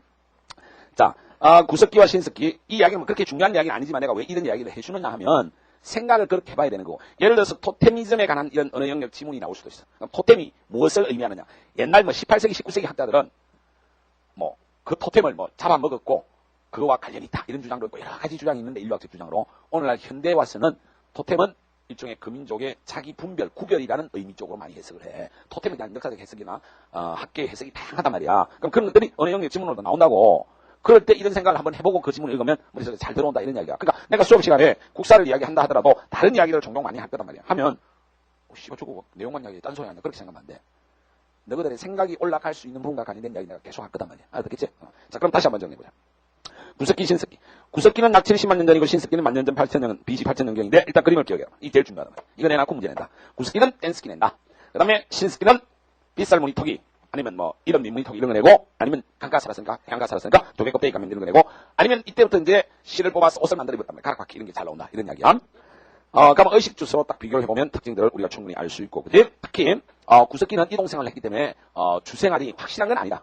여기저기 아무 데나 살았다. 그러나 대충 동굴이나 막집 이런 데 살았다 이런 이야기고, 신석기 때는 자연제방에 살았기 때문에 지하가 꿈집, 원형이나 둥근 망령이었고 화덕이 가운데 있었다. 이런 것들 머릿속에 정리하라 이런 이야기야. 그 다음에 사회생활로서는 구석기는 이동생활을 통한 무리사회라는 거. 그 다음에 신석기는 조경을 통한 부족사회라는 거. 대가리 씨발 다 들어갔어. 아직도 이해가 안 나. 그럼 디지아드 몇 번이나 이야기했어. 그 다음 원시적인 예술가 신앙. 자, 다 주술적인 의미가 옛날부터 있었다. 구석기 때부터 있었다. 이렇게 하면 되고, 신석기 오는 같으면 이제 조개 껍데기 가면 같은 거, 그 다음에 조가비를 만든 칠해걸리, 이런, 그들이 살았던 지역의 그 산물과 관련되어 있는 이런 예술품이 나오고, 그 다음에 이제 원시적인 신앙이 제대로 본격적으로 나오기 시작하는데, 그 신앙의 형태는 오늘날 그대로 다 있다. 영원조상 숭배, 애니미즘, 샤머니즘, 토테미즘이 이때 나왔다 하는 것을 머릿속에 넣어라. 이런 이야기. 알겠어? 요런 정도만 딱 머릿속에 집어넣으면 돼. 그 다음에 국가의 형성. 자, 언제부터 국가 나온다 했어? 청동기 때부터 나온다 그랬잖아. 다시 앞으로 가겠어. 7페이지. 국가의 형성. 고대적 중앙집권 국가가 제대로 완성되는 것은 삼국시대예요. 그러나 국가의 기본 틀은 청동기부터 나온다 하는 것을 알아야 되고, 너희가 일단 청동기에 대해서 한번 생각해봐. 청동기 시대 하면 뭐부터 머릿속에 딱 지나가니? 청동기 시대. 청동기 시대 하면 청동기가 뭐였어? 청동기가 뭐였어? 농기구였어? 아니지. 청동기는 농기구로 못 쓴다. 청동기 했을 때 우리한테 머릿속에 잡혀야 될 것은 무기였지. 그렇잖아. 무기를 가지고 찔러 죽이는 수단이야. 알겠어? 자, 신석기 시대로 잘 사는데 청동기가 어떻게 처음 알게 됐을까? 뭐 여러 가지 상상을 할 수 있는데 나는 이렇게 됐을 것 같아. 산에 불이 팍 크게 났는데 산불이. 불 속에 뭔가 막 붉은 물이 막 줄줄줄줄 센 물이 흐르고 있어. 그게 청동 구이가 많이 있었던 거지. 그치? 오, 씨발, 저게 뭐고 하는데 줄줄줄 하는데 불이 다 끄지고 나서 가서 쭉 떼보니까 이게 나무도 아닌데 돌도 아닌 것이. 그치? 와, 이 대단한 몽둥이 이렇게 쭉 한 거야. 그래서 이걸 들고 한 놈이 다니다가 한 놈이 이 새끼야. 이 씨발은 그게 뭐야? 그래서 얘 평소 좀 감정이 있으니까 배때기 한번 푹 찔러봤어. 푹 들어가면서 선전을 와 뒤집어다니. 와, 씨발 이게 상관이 아니야. 이게 청동제. 놀라운 상상력 아니야, 이 새끼야. 청동제 칼이야. 그때부터 나는 이 동네에서 갈지마오가 돼. 갈지마오. 이제 말 안 듣는 새끼. 니도 씨발놈 퍽 하는 것을 다들 나한테 대가리 받기 시작. 그래서 내가 서서히 지배자로 등극하고 너는 피지배가 된 거야. 청동제 무기에서 우리가 가장 먼저 떠올려야 될 거. 여기에서 1번 하도로 떠올려야 될 게 지배와 피지배가 나오면서 이렇게 해서 인간사의 계급이라는 게 나오기 시작했다는 것을. 그래서 청동기 하면 키워드 1번이 계급이야. 알겠어? 맞나 안 맞나? 그러면 이제 내가 청동기 무기를 이제 좀 더 그걸 거기 불만 지으면 이제 나오잖아. 거기 굴이 많은 데니까 또 몇 개 떼어가지고 싹 이렇게 이제 예리하게 좀 갈아 만들었겠지. 여기 손잡이도 붙이고 탁 해가 들고 내 말 잘 듣는 놈 몇 놈도 딱 해가 우리는 지배자 딱. 내만 지나가면 너는 참 대가리 박는 거야. 씹새끼를 다 대가리 박아. 이때쯤 되면 생산력도 좀 올라갔어. 막 저장도 많이 해놓고 있어. 좋은 거 있어. 이년아 가져오면 이 새끼야 가져와. 니께 내 거고 씨발만 내께 내 거야. 이렇게 되는 거야. 그래서 이 계급이 그 다음에 어떻게 되냐.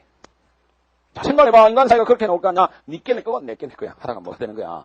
사유재산이 나오는 거지. 그러니까 사람들이 처음부터 씨발 니꺼 내 거 따지게 되는 거야. 그쵸?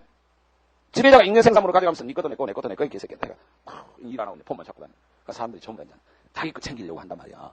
사유재산 사회가 된 거지. 그래서 청동기하면 제일 중요한 단어 두 개가 뭐야? 계급과 사유재산.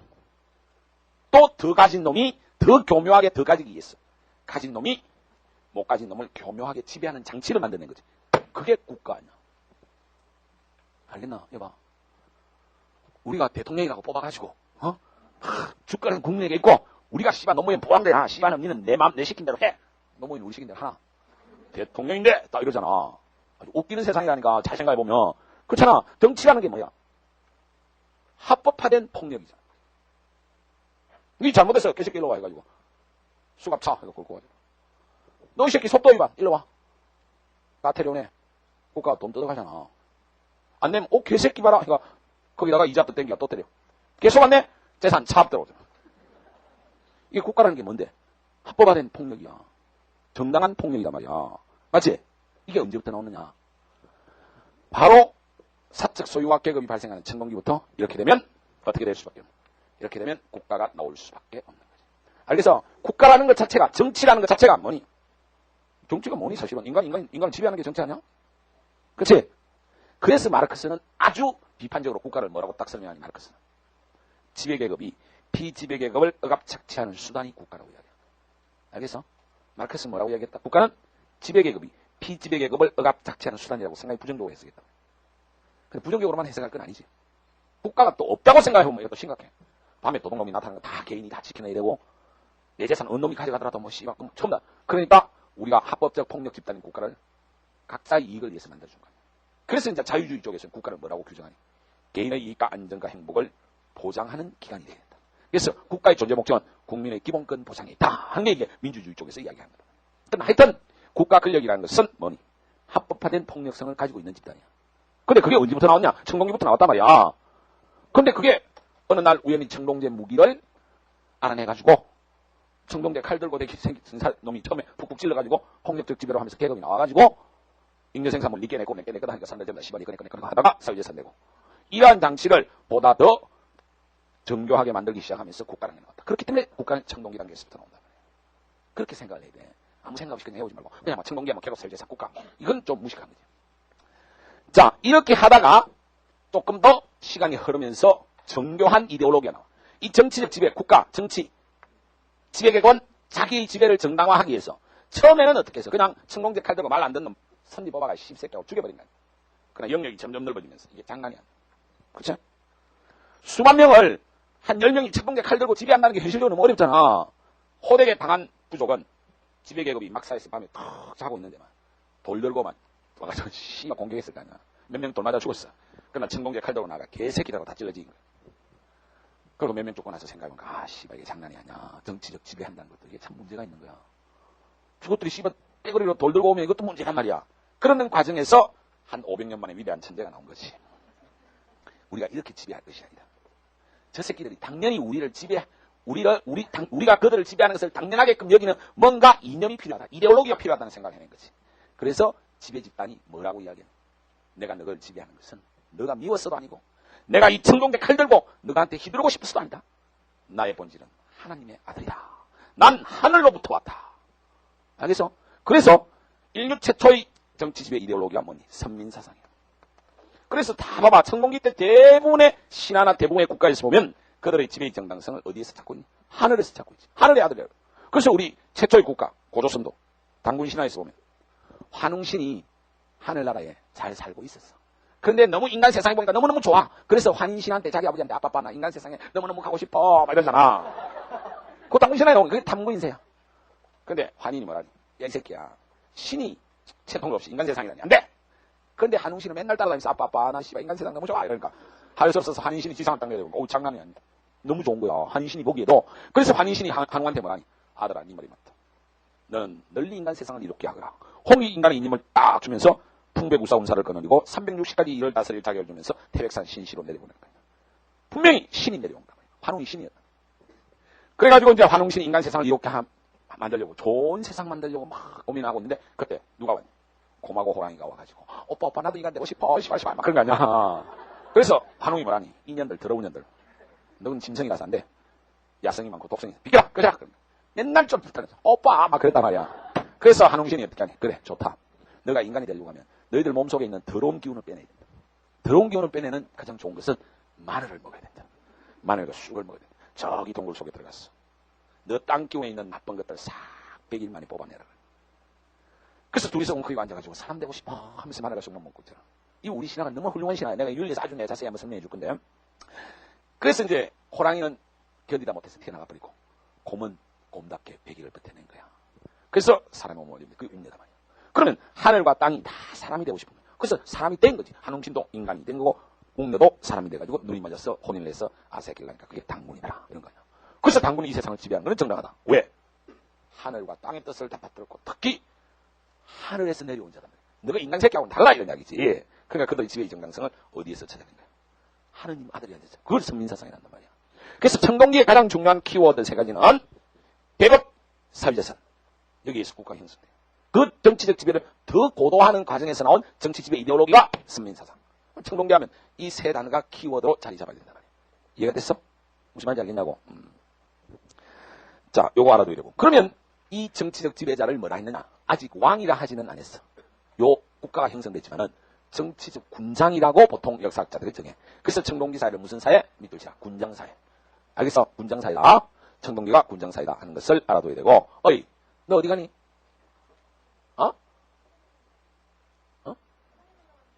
급한 일이 생긴지 네가 수업 중에 어떻게 하는데?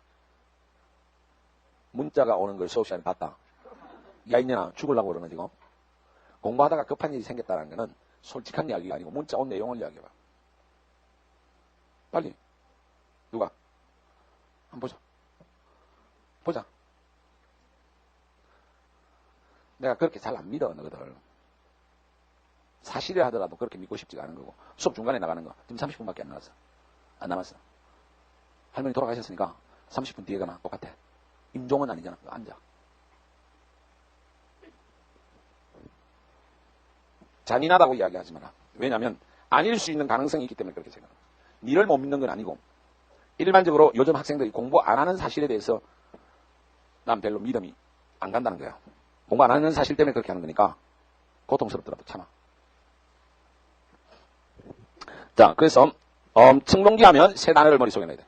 계급, 사회재산, 선민사상, 그리고 군장사회. 오케이? 그래서 국가의 모습이 최초로 나타난다. 근데 이제 이게 생산력이 점점 올라가면서 어떻게 되겠어? 생산력이 올라가면 잉여 생산물이 많고, 그 잉여 생산물을 더 관리하고 착취해야 되는 국가의 시스템도 더 정교해지겠지. 그러는 와중에 철기가 들어오니까 이 철제 무기는 장난이 아니야. 청동기는 얘는 퍽 찌르면 들어가지만 나는 퍽 찌르면 튕겨나가. 뱃살이 장난이 아니잖아. 찔러보네? 안 들어간다니까, 이 정도면은. 그러나 입에도 철제 무기 하면서는 그냥 날라가.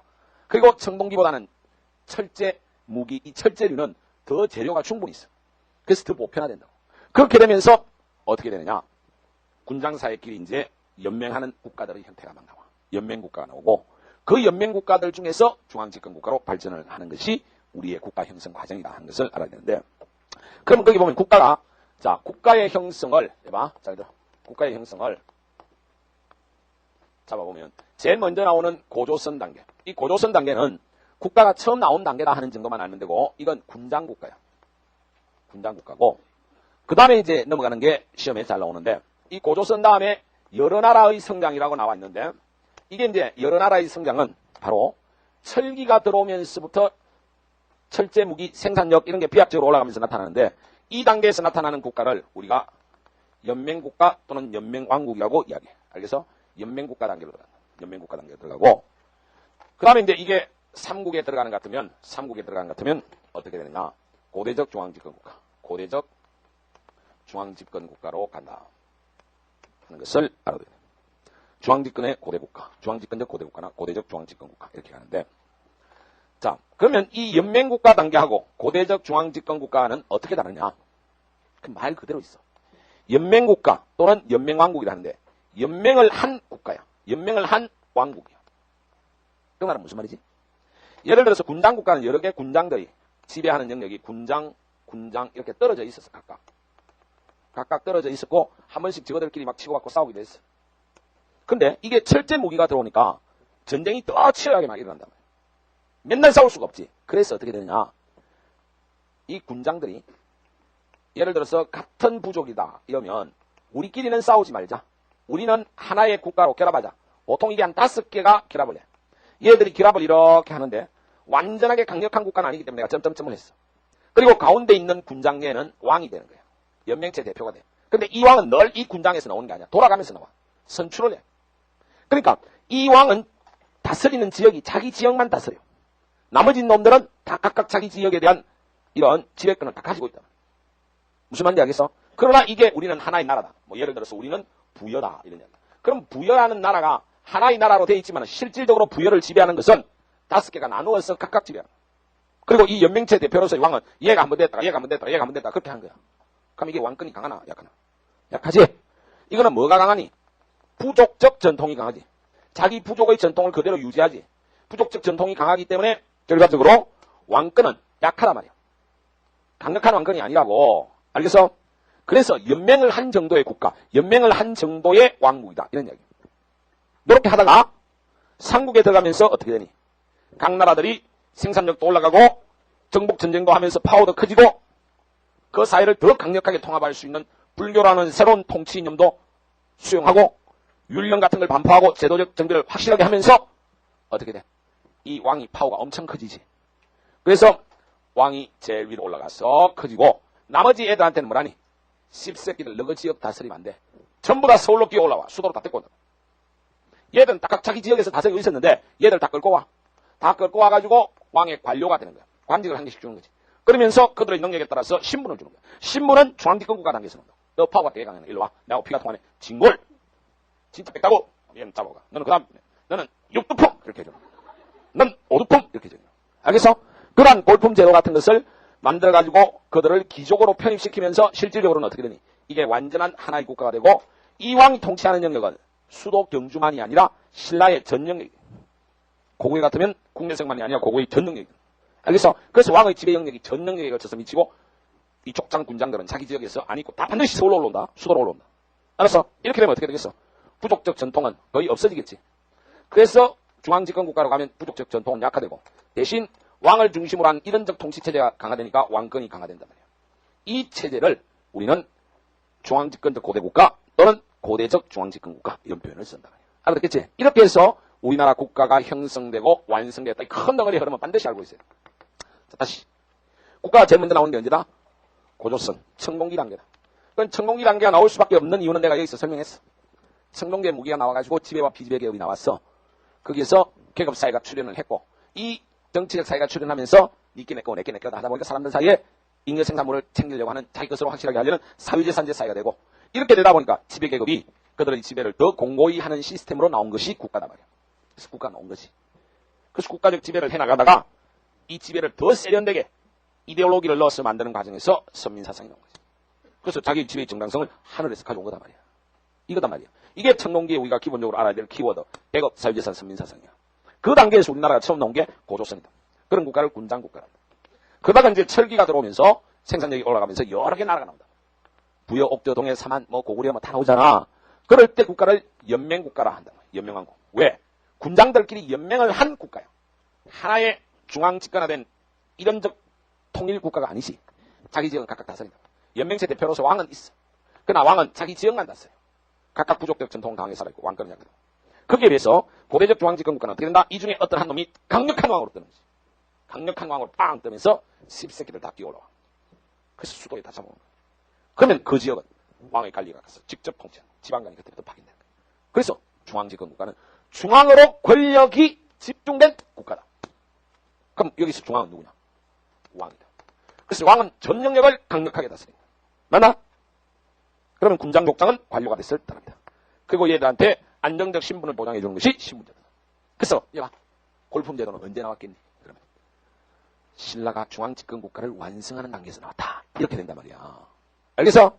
그냥 외우지 않아도 나오는 거 아니야? 그래서 신분제도라는 것은 중앙집권국가 정립기에 대부분 다 나온단 말이야.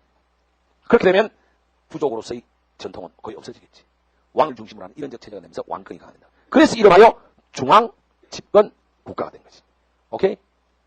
자, 선사에서 국가 형성까지 이런 큰 덩어리를 먼저 알고 가서 세부적인 걸 보자 말이야.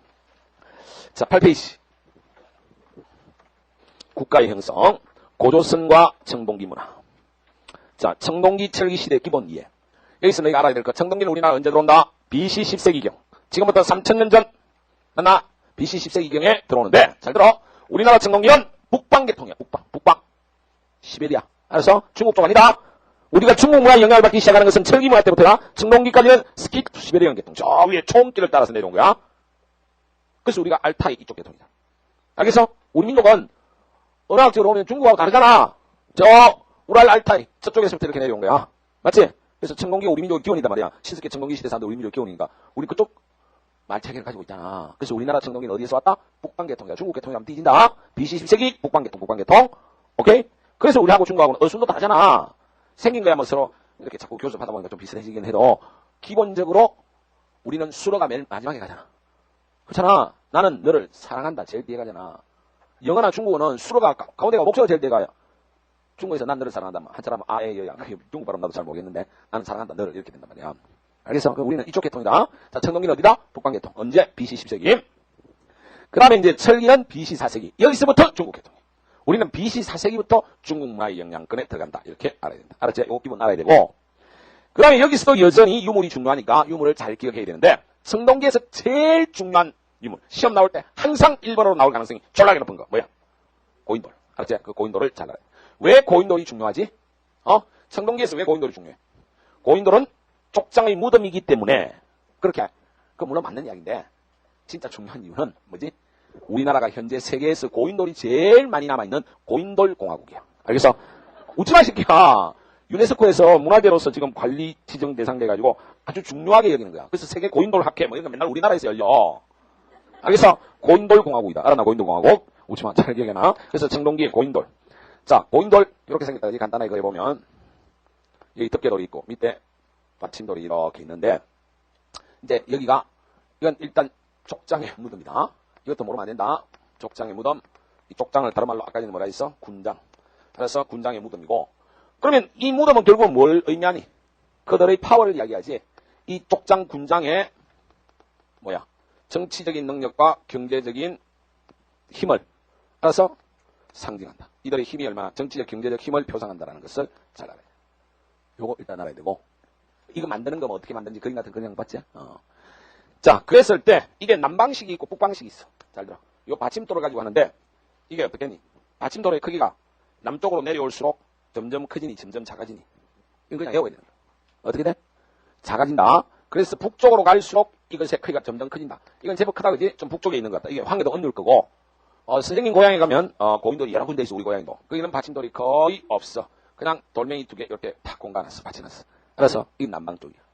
요거는 항해도 언유리고 북쪽으로 올라갈수록 받침돌의 크기가 점점 커진다. 그런 정도 일단 머릿속에 넣어놔라. 자, 청동기, 고인돌, 청동기, 고인돌, 청동기, 고인돌. 그것도 모르는 새끼는 뒤져야 돼. 그 다음에 이제 그 옆에 있는 게 뭐야? 비파형 동검이야. 비파형 동검. 그래서 이 비파형 동검이 시베리아 계통에서 왔다는 중요한 증거야. 북방. 알아서? 북방식이다. 비파 모양 이제 비파형 동검 그 옆에다가 북방식이라고 써. 이게 북방식. 그 다음에 그 옆에 있는 게 뭐니? 손잡이가 잘 잡혀있지? 이게 미송리식 독이야. 청천강 근처 미송리에서 많이 발굴돼서 미송리식 독이란다. 알았나? 요 세 가지를 청동기 유물로서 너희가 잘 기억을 해야 되고, 그 다음에 이제 철기 유물로는 거기 철자 바로 옆에 있는 그게 뭐지? 칼이네. 가 뭐야? 철기니까 세형 철검이가? 아니야. 세형 동검이야. 일단 써봐. 이게 세형 동검이야. 그럼 뭐 헷갈리잖아. 철기 시대인데 왜 동검이지? 이런 생각이 머릿속에 지나가야 돼. 그 다음에 옆에 있는 거. 도끼가 4개 있는 것 같네? 이게 도끼가 아니고 도끼 만드는 틀이야. 이게 뭐냐면 거푸집이야. 거푸집이야. 이것도 청동기를 주문하는 틀이야. 그래서 이 거푸집이 뭐 만든 거냐면 청동기 만드는 거야. 어이씨, 짜증나네 이거. 그럼 어떻게 되는 거지? 지금 철기라고 하면서 선생님은 지금 유물 2개를 왜 철은 안 갖다 놓고 명도전 이거는 중국하고 그 당시에 철기시대 때 교육을 이건 의미가 있어 보이는데 지금 당신 장난칩니까? 지금 청동기라고 해놓고 지금 뭐 했니 내가? 여기에 비파형 동검을 딱 해놓고, 그치? 두 번째 게 비파형 동검이요. 그 다음에 여기는 첫 번째는 세형 동검을 딱 해놓고, 그 다음에 또 거기다 그 푸지까지 때려놓고, 지금 무슨 장난치느냐? 이거 다 청동기와 관련돼. 여기에 중요한 의미가 있어. 무슨 의미가 있냐면 우리나라 청동기는 철기가 들어오면 탁 없어진 게 아니고 철기가 들어오는 BC 4세기경에는 청동기 문화가 더 올라가다가 떨어진다. 그걸 지금 이야기하겠다는 거야. 그러니까 시대를 가지고 이렇게 그림을 그려보면 이게 시간축이라면 잘 들어. BC 10세기에 우리나라 청동기가 들어왔어. 그러면 청동기 문화가 이렇게 올라가다가 이렇게 됐다. 이게 청동기야. 그런데 철기는 언제냐? 여기다. BC 4세기야. 그래서 철기가 이렇게 들어와가지고 이렇게 올라갈 때, 초반에 철기가 올라갈 때 오히려 청동기는 더 사용되다가 그 다음에 이렇게 떨어졌다. 그러면 상당 기간 동안, 여기서 요 기간 동안에는 철기가 들어왔지만은 청동기 사용이 더 많았잖아. 겹치는 시기다. 그래서 이걸 고고학에서 나눌 때는 청동기 초기 철기 시대라고 나누어서 초기 철기 시대는 청동기 사용도 상당히 많았다. 그러니까 철기가 들어왔을 때 청동기는 더 늘어나다가 떨어지기 시작했다는 거야. 그걸 의미하는 거야. 알았겠지? 그럼 이런 표현을 한번 틀린 거야. BC 4세기경에 철기가 들어옴에 따라 우리나라 청동기는 급격히 쇠퇴했다. 청동기 문화는 급격히 쇠퇴했다면 틀린 거야. 철기가 들어왔을 때 청동기 문화가 더 활성화됐다가 떨어지는 거다. 그래서 거기 오른쪽 칸에 두 번째 칸에 봐봐. 어떤 걸 내가 빈칸을 딱 두어놨어. 요게 이렇게 써놨지? 봐봐. 첫 번째 비파형 동검 이야기 써놨고 그 다음에 여기 두 번째 뭐라 써놨나? 거친 무늬거울을 써놨지. 이렇게 써놨고 밑에는 빈칸을 두었지. 요걸 이렇게 치워라. 자, 철기가 들어왔을 때 비파형 동검에서 요 밑으로 해가 하살표에서 첫 번째 칸에 뭘 집어넣어 주느냐면 세형 동검, 우리가 그림에서 봤듯이 세형 동검을 집어넣어 주고 그 다음에 거친 무늬거울에서 이렇게 뽑아서 화살표를 해서 뭘 집어넣어 주느냐면 잔무늬거울을 집어넣어 줘. 이게 다 청동기거든. 이게 무슨 말이냐면 그럼 이거 어떻게 됐다는 거야? 철기가 BC 4세기에 처음 들어왔을 때 오히려 세형 동검이 나타날 정도로 우리나라 청동기 문화는 활성화됐다. 근데 아까 내가 뭐라 했어? 비파형은 시베리아 계통이라 했어. 북방식인데 이 세형 동검은 내가 세형 동검 그림에다가 옆에다 뽑았잖아. 이거는 우리의 고유성이다. 우리나라 동검이야 이거는. 알았나? 세형 동검은. 그러면 이제 봐. 그러면 어떻게 됐다는 거야? 철기가 들어오면서 우리나라 청동기는 점차 독자적 발전을 하고 있다는 거야. 독자적 발전을 하고 있다는 것을 보여줍니다. 알았나? 청동기가 세멸하는 것이 아니라 독자적 발전한다. 또 다르게 말하면 점점 토착화되고 있다. 이런 이야기야. 알았겠어? 조금 어려운 이야기야. 그래 이런 문제가 간혹 나오기도 해. 그 다음에 거친 무늬거울이 잔무늬거울로 됐다는 것은 뭐야? 여봐. 이 당시에는 거울을 뭐 가지고 만들었냐면 청동을 가지고 만들었어. 청동거울이야. 지금은 유리거울이지만. 알겠어? 그러면 무늬가 더 잔잔해졌다는 것은 보다 더 정교화됐다. 그러니까 청동기 문화 수준이 올라갔다는 이야기죠. 알겠어? 역사 스페셜에 보면 이게 나온다고. 청동거울을 그 당시 만드는 거 지금 남아있는 걸. 아무리 연구하고 그 무늬를 만들려도 결국 만드는 거 실패하는 게 역사 스페셜에서 한번 해줬는데 그 당시에 문화 수준이, 기술 수준이 대단하다고. 그거 혹시 받은 사람 손 들어봐. 본 적 있나? TV에 보려면 역사 스페셜이나 이런 거 좀 봐. 그거 재미있어, 되게. 쓸데없이 뭐 이상한 애들 나와가지고 뭐 우차사? 그래서 캐를 뜯어먹고 저것들 미쳤나. 자, 요렇게 되고, 그 다음에 여기 하나 더 넣어. 뭘 넣냐면 거푸집을 넣어. 여기 우리 그림에서 거푸집도 봤잖아, 그지? BC 4세기경에 한반도에 거푸집이 여기저기서 막 많이 만들어졌어. 그럼 거푸집이 만들어졌다는 이야기는 결국 무엇을 의미하니? 청동기를 엄청 많이 썼다는 거 아니야? 그러니까 청동기 사용이 어떻게 됐다는 거야? 보편화됐다. 이제 알겠지? 그러니까 철기가 들어오면서 청동기 사용은 없어졌다면 안 된다? 한동안 오히려 청동기 늘어나다가 없어지는 거야. 그래서 약화되는 거야. 완전히 없어진 건 아니지. 아직도 쓰고 있는 거지. 요 관점을 잘 알아둬야 되고. 그 다음에 이제 유물 하나 그림 아직 남은 거 뭐가 있나? 철기의 세 번째 그림. 그 칼인데 칼이 아니야. 화폐야. 명보전이야. 춘추전국시대 중국 화폐야. 그러면 중국 화폐가 우리나라에서 발굴된다는 건 뭐야? 중국과 교역이 활발했다는 것을 보여주는 거지. 그래서 이때부터 벌써 교역이 나타났다는 것을 알아두면 돼. 그래서 요 그림 세 개를 알아두면 다시 청동기 제일 중요한 거 고인돌. 그 다음에 비파형 동검. 이건 북방식. 알았어? 그 다음에 세형 동검.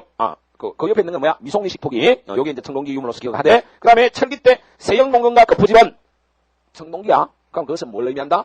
철기가 들어오면서 청동기 문화가 없어진 것이 아니라 한반도로 쭉쭉 내려오면서 점점 독자적 발전한다는 거. 세형 동검은. 그 다음에 여기 거푸집은 뭐다? 더욱더 보편화된다는 것을 의미하는 거고. 그거 말고 거친 무늬거울이 잔무늬거울로 나타나면서 정교화되기까지 했다. 이렇게 알면 된다 말이야. 되냐? 그 다음. 그 칸의 두 번째 거. 근데 토기를 정리해놨어. 청동기 때 대표적인 토기는 뭐야? 민무늬 토기, 미송리식 토기 이런 게 있고, 철기 때 대표적인 토기는 붉은 간토기, 검은 간토기, 뜰티 토기 이런 것들이 있다 하는 것을 알아두면 되겠어. 그 다음에 이제 마지막 칸. 청동기에서 너희들이 조심할 것은 밑줄치라. 청동제 농기구는 못 쓴다. 알았나? 없다. 청동기는 그렇게 보편적으로 많이 쓰기 곤란한 거고, 또 청동제 농기구는 만들어봤자 이게 좀 물렁물렁하기 때문에 땅을 파는데도 별로 안 좋아. 그래서 청동기 시대 때 농기구는 반드시 돌이나 나무다. 그럼 신석기 때부터 사용해 오던 건데 보다 더 좀 세련되고 정교하게 석기를 만들었다 이렇게 생각하면 돼. 그래서 간석기인데 반달돌칼. 반달돌칼 같은 경우는 문제 아마 있을 거야. 어디 있느냐면 16페이지 펴봐. 올해 수능에 나와버렸네. 7번 문제 있는 거 있지? 반달 모양이지? 손잡이 가운데 있지? 다음 유물과 유적이 만들어진 시대 이상으로 적절한 서복에서 그러면 이게 딱 보니까 청동기 물었잖아. 그래서 작년에 신석기 물었기 때문에 올해 청동기 물은 거야. 그래서 그럼 내년에는 여러 나라 묻는 거야. 너 그때는 돌아가면서 딱 한 문제만 나오네 선상아. 그럼 이게 반달돌칼이야. 그래서 자 다시 넘어와. 반달돌칼. 자, 그 다음에 바퀴날 도끼, 홈자기, 갱이 이런 것도 있었고 청동기에 옮기면 안 된다는 걸 알아야 되고 그 다음에 이제 철기 시대 가는 것 같으면 철제 옮기고 하면 머릿속에 뭐가 들어가야 되냐 그걸 한번 생각해봐. 철제 옮기고 철을 가지고 땅을 파면 훨씬 더 깊게 팔 수 있지. 그지? 그러니까 철제 농기구 했을 때 가장 중요하게 머릿속에 잡혀야 될 것은 생산력이 전보다 올라갔다. 그럼 이 생산력이 올라갔다는 것은 지난 시간에 우리가 유물사관에서 하부구조가 바뀌었잖아. 그러면 이렇게 생산력이 올라가는 것 같으면 상부구조, 정치적 변화가 나타나겠지. 이제 서로 먹을 것도 더 많고 치열한 정복전쟁이 일어나서 아까 이야기했듯이 요 철기 단계가 하면 연맹국가로 온다. 그래서 하부구조가 바뀌어서 여기에 연맹왕국이 나오고 그럼 생산력이 많으니까 잉여 생산물이 많아져서 어떻게 되는가? 잉여 생산물이 많아져. 교역이 활성화돼. 맞나? 요렇게 생각해라 말이야. 그러니까 철제 농기구라는 요 철기 시대의 키워드를 잡아가지고 철제 농기구로 하면 생산력이 전보다 훨씬 올라간다. 그럼 하부구조가 바뀌었다. 상부구조의 정책 변화가 나타난다. 연맹왕국이 나타난다. 연맹국가 단계 들어간다. 그 다음에 생산력이 올라갔으니까 잉여 생산물이 많으니까 교역이 활성화됐다. 그럼 교역은 물질적인 교육도 있지만 부족 간의 문화적인 교육도 나타난단 말이야. 많은 변화가 나타나겠죠. 그러면서 이 교역은 심지어 어디까지? 중국까지도 교역을 했다. 그렇지? 중국과도 교역했다. 그럼 중국과 교역했다는 증거가 되는 것은 뭐가 있느냐? 거기 있는 명도전이 중국과 교역했다는 증거가 되는 거고 이거 말고도 또 있어. 중국의 한자를 쓰는 도구인 붓이 이 당시 시대 것으로 발굴됐단 말이야. 그러면 붓이 나왔다는 것은 중국과 교역을 하면서 물질적인 교역을 넘어서서 문화가 들어왔다는 거야. 이거는 뭐니? 한자가 전래됐다는 증거다. 이걸 알아야 된다. 알았지? 그러면 이 붓이 발견된 동네가 어디냐? 이게 되게 중요한 동네. 잘 기억해. 이 붓이 발견된 동네가 어디야? 어디야? 경남 창원 다호리 유적이야. 창원시 다호리 유적에서 나왔어. 왜 중요한지 다 생각해보면 알겠대요. 선생님 고향이야 이 병신아. 그 밑에다가 이렇게 써라. 성지라고 써라. 성지. 대학 가면 한번 갔다 오나? 알았나? 우리 집은 다호리 옆에 있는 정확하게 말하면 용잡리가 내 고향이다. 알았죠? 이 동네가 우리나라에서 최초로 지식인 집단이 나온대요. 맞나? 가격이 잘 나가는 동네. 그렇다면 이 다오리, 용잡리 이런데 고인돌 있겠나? 이 붓을 사용하고 지배층이 살았고 지식인들이 살았으니까 당연히 족장에 묻어있는 고인돌 있겠지? 그 고인돌이 아까 어떻게 생겼다 그랬어? 요렇게 생겼다. 요렇게 여기 돈만 딱 받쳐놨어. 내가 어린 때 고인돌인지 모르고 여기서 맨날 놀았다니까. 동생들 막 끌고 올라가 씹새끼들 막 대가리 박아 막 패고 막 했더니 한 번씩 레슬링도 하고 했는데 요게 남부지방의 고인돌. 알았나? 고인돌. 응? 잘 기억해놔. 요 그림 고향 붓 자. 이해가 잘 되냐? 오케이. 그 다음에 이제 오른쪽에 가서 청동기 철기 시대의 생활상으로는 먼저 경제를 보면 농업 생산력이 전부 다 올라가다. 이건 지난 시간에 했어. 그지? 기장보리, 콩, 일부 남부지방에서 벼농사 이런 이야기 했어. 그럼 농업 생산력이 올라가니까 청동기 때부터 어떻게 되니? 수력으로 채집의 비중은 감소되면서 그러니까 강가 향가에 살 이유가 없으니까 그들의 주거지가 어디로 간다면 좋지라 배산임수의 지락을 형성한다. 그럼 앞에서 다 했고 그게 그럼 장방형 움집이 지상가옥화된다. 이런 것들은 다 이야기했어. 배산임수에 사게 되네. 그지? 그 다음에 청동기에서 하나 알아야 될 게 벼농사가 시작됐다. 거기 동그라미 치고 별표 2개. 자, 우리나라 벼농사는 언제? 청동기 말기. 자, 벼농사 시작했다가 가로 열고 이렇게 써라. 가로 열고 뭐라고 쓴다? 청동기 말기야. 어디에서부터? 남부지방에서. 이거 지난 시간에도 써줬거든. 근데 내가 기억을 못할게요. 청동기 말기에 남부지방에서 우리나라 벼농사가 시작됐다. 알았나? 벼농사는 이때부터 시작된 거다. 그 다음에 이제 사회적으로는 남녀의 역할 분화가 나타나면서 남성 중심의 가부장적 사회 제도, 가족 제도가 나온다. 알았나? 여기서부터 이제 부계 사회로 간다. 세상이 개같이 되기 시작한다. 청동기 무기동 가니까 권력이 세고 싸움 잘하는 놈이 지배자가 될 거 아니야. 남성 중심의 사회가 되면서 인류 역사는 망치기 시작했어. 난 그렇게 생각하는 사람이야. 청동기 남자가 지배하고 나서부터 지금까지 단 하루만 빼고 전쟁하고 있어요. 사실 제일 쪼잔하고 더러운 새끼들이 남자야. 뭐 여자가 뭐 말이 많고 쪼잔하다. 그건 순전히 남성 중심의 사회가 만드는 허여식이야. 내가 이때까지 인간을 상대해보니까 여자는 배신하거나 속이는 경우 잘 없어. 거의 다 뒷담화치고 배신하고 하는 처음 남자들이야. 사실 남자들이 훨씬 더 말도 많고 간사하다니까. 안 그래? 솔직하게 우리 한번 말해보자. 남자답게라는 말은 남성이 자기중심적으로 자기의 지배적인 의식을 가지고 남자답게라는 걸 동캐놓고 여자같이 하면 나쁜 말로 쓰는데 이건 청동기 때부터 남자 새끼들이 칼자루를 지면서 모든 이데올로기, 이념, 언어, 사고방식 자체를 통제했기 때문에 나타난 거야. 근데 청동기부터 지금까지 인류 역사를 한번 보자 말이야. 개 같은 역사 아니야? 내가 남자지만은. 그래서 남자로서 좀 반성도 해야 되지만은 이 학생들이 꼭 알아야 될 거야. 남자는 절대로 반성하지 않는다. 절대로 반성 안 해. 자기가 쥐고 있는 칼자루 절대로 내놓지 않아. 이 남성 중심의 사회와 싸워서 이기려고 하면 실력을 기르는 수밖에 없어. 그래서 나는 남학생들은 별로 공부 안 해도 잔소리 안 해. 공부 안 해야 돼. 이게 원래 종족적으로 힘만 좀 있었지 나쁜 거야. 남자가 집에 계속 하면 인류는 망해. 그러니까 남자는 좀 둔해지는 게 나아. 멍청해지는 게 나아. 인류 발전에 있어. 인류가 제대로 발전하려면 여자가 칼자루를 쥐어. 근데 지금 많이 나아지고 있단 말이야. 여자가 대통령이 되는 나라들도 나오고 요즘 뭐 사법고시 이런 거 맨날 여자가 수석하잖아. 이번 수석한 애도 옛날 내 제자인데 벌써 대학교 4학년 돼 수석학교 했잖아. 대원여고 학생이야. 똑똑한 애였어 원래. 걔가 수능 수석할 만한 애인데 수능 수석은 놓쳤는데 사시 수석은 딱 하더라고. 근데 이 학생들이 그래서 내가 공부를 제대로 안 하면 정말 무참하게 욕하고 해 수업 시간에. 미친년 죽일려 막 이럴 거야. 그리고 남성 중심의 사회에서 여자가 살아남고 이기려면 2배 3배의 노력으로 실력으로 남자를 꺾어야 돼. 남자를 사랑의 대상으로 여기지 마. 남자는 조금이라도 더 좋은 여자 있으면 버리고 도망가는 새끼야. 나도 많이 그래봤어. 응? 그러니까 믿으면 안 돼. 그래서 그럴 시간이 있으면 남자의 신경 쓸 시간이 있으면 이 학생들은 입에 칼을 물고 공부를 해. 씹새끼들 남성 중심의 세상 이건 타도해야 돼. 그래서 남성과 여성의 화해란 여성이 이 세계를 새롭게 만들고 힘을 가져서 지휘하면서 남성에 대해서 화해를 해줄 수 있을는지는 모르겠지만은 남자가 내놓지 않는다. 화해하지 않는다. 남자 중심의 이 세상은 절대로 믿을게 못한다. 그 내가 가지고 있는 생각이야. 이건 앞으로도 이야기 조금 더 할 거니까. 그래서 이 청동기 때부터 남성 중심의 사회가 됐다는 것을 꼭 기억해야 되고 그 다음에 사유재산이 나오고 계급이 발생하면서 국가가 형성되고 그걸 보다 더 잘 지배하는 과정에서 나온 세련화된 이데올로기가 선민사상이다 하는 것을 알아두면 되겠어. 알겠지? 그 다음에 예술은 청동제가 이제 서서히 나중에 가면 의기가 된다. 이게 무슨 말이냐면 여기 내가 아까 지워버렸는데 아이씨 안 지우려고 여기 해놨는데 요거 거기다가 지웠는데 다시 한번 해볼게. 아까 청동기가 나와가지고 요렇게 됐잖아. BC 10세기에 나와가 그지? BC 4세기에 철기가 들어왔을 때 철기 사용이 이렇게 올라갈 때 청동기는 처음에 더 올라가다가 이렇게 떨어졌잖아. 이제 철기가 아주 보편화되면 그러면 이제 뒤에 가면 청동기는 별 쓸 게 없잖아. 세형동금 이런 것들 나중에 가면 철제 칼이 나오면 쓸모가 없잖아. 그러면 세형동금은 나중에 뭐로 쓰니? 제사 지낼 때 장식용으로 탁 뽑아두는 거야. 그런 것을 요 단계를 바로 뭐냐면 청동제의 의기화라는 게 무슨 말이냐면 한자를 쓰면 이렇게 써. 의식, 농, 그릇, 도구, 의기, 화 이렇게 씁니다. 그래서 의식을 하는데 필요한 도구다 이런 얘기예요. 청동제가 의기화된다는 말이 그 말이야. 그래서 그러면 이제 철기가 아주 보편적으로 사용됨에 따라서 세형동금이 또 비슷한 세형동금이 뭐다? 쉽게 말해서 장식용으로 쓰인다는 거예요. 장식용으로. 알았나? 요거 알아두면 되고. 그 다음에 이제 주술적 의미의 토. 이제 여봐.